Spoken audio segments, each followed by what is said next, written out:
గోపాలుడు కోపముతో గొడ్డలి విసిరెను, అడ్డుకున్న పరమాత్ముడి పసిడి గురు పగిలెను.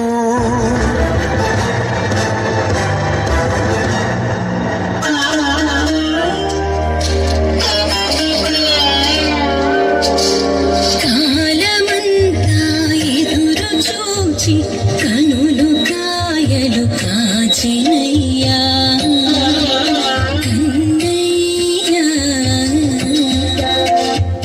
కాలమంతా ఎదురు చూచి కనులు కాయలు కాచినయ్యా, నా కలలు పండగా నా కలలు పండగా పిలువరావయ్యా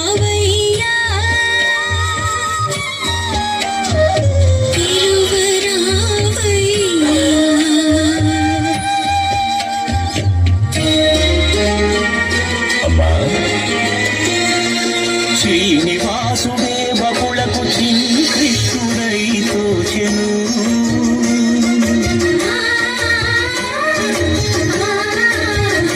బకుల మాతృత్వపు మధురిమ చూసేద తీర్చెను.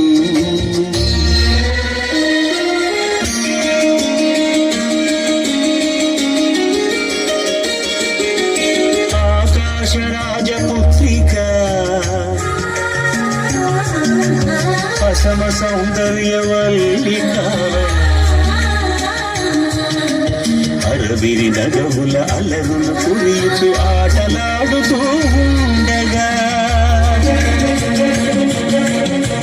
మత్త గజము తరిమెను, వేల మనసు బెదిరెను, వేటనాడగా వచ్చిన శ్రీహరియదపై ఒరిగెను. గత జన్మల అనుబంధాలేవు రాగవీణలుగా మృగెను,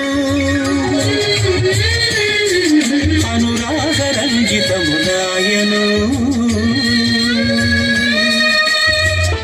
స్వామి, ఇది చింతించవలసిన సమయమేనా? అమ్మా బకుళాదేవి, ఇంకా ఆలస్యంపక ఆ ఆకాశరాజు మందిరానికి ఎగి వారి తనయ పద్మావతిని మన శ్రీనివాసులకు ఇమ్మని వివాహ ప్రస్తావన తేవమ్మా. వెళ్ళు వెళ్ళు. శ్రీనివాస, ఇక నీవు చేయవలసిన కార్యమేమనగా, ధాత్రివకుళమ్మ శుభ సంధాత్రిగా సోది పలుకుటారుదే. ఏమిటి, నేను సోది చెప్పాలా? అవును స్వామి, నీవే.